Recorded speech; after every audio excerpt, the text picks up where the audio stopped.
মই আধাৰ পৰা ভিডিঅ'টো বনাব লগা হ'ল কৈ দিছোঁ বাৰু ইয়াতে কি দিছোঁ মই ইয়াতে তেল আৰু ঘি লৈছোঁ তাৰপিছত মই পিঁয়াজ দিছোঁ পিঁয়াজখিনি ৰংচঙীয়া হোৱাৰ পিছত আদা নহৰুৰ পেষ্ট দিছোঁ আৰু জ্বলা তাৰপিছত মই আলুখিনি দি দিছোঁ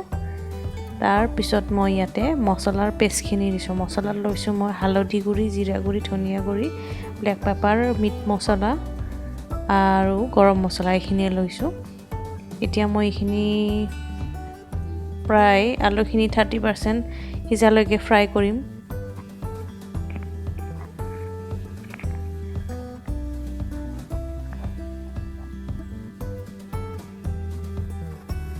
অকণমান পানী দি দিছোঁ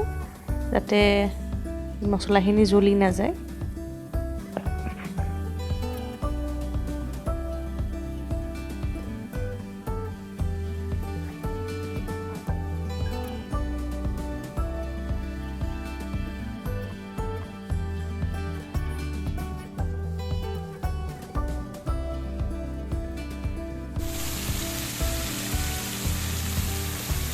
আলুখিনি প্ৰায় হৈছে 30% মান এতিয়া মই ইয়াতে মাংসখিনি দি দিছোঁ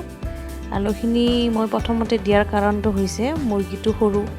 যাতে মাংসখিনি আলু সিজালৈকে গলি নাযায় সেইকাৰণে মই আগতীয়াকৈ 30% সিজাই লৈছোঁ মই আলুখিনি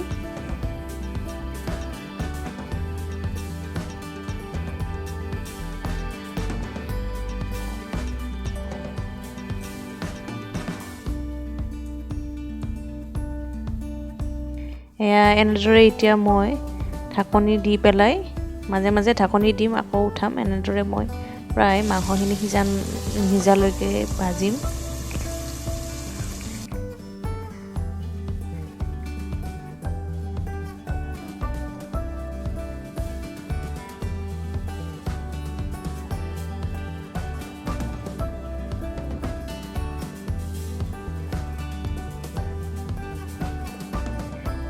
জুইটো চিমত ৰাখি পেলাই ঢাকনি মাৰিম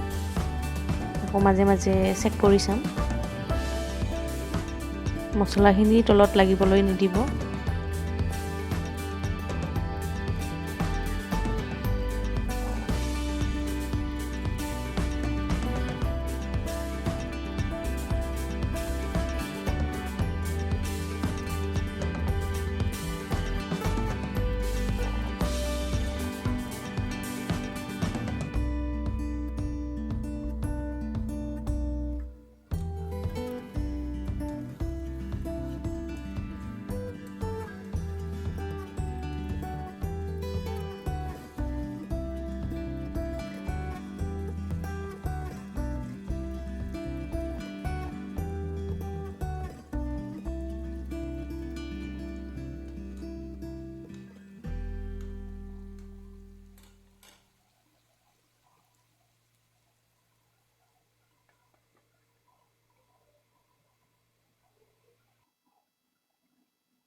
এনেদৰে প্ৰায় 20 মিনিটমান সময় ভজাৰ পিছত মই ইয়াতে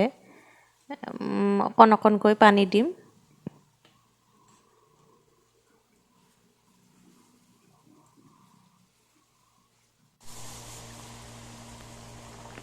এয়া হৈছে ভাজা এতিয়া মই ইয়াতে পানী দি দিছোঁ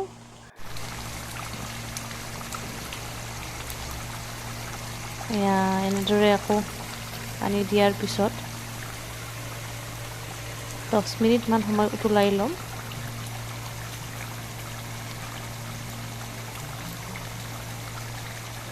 এয়া হৈছে আঞ্জাখন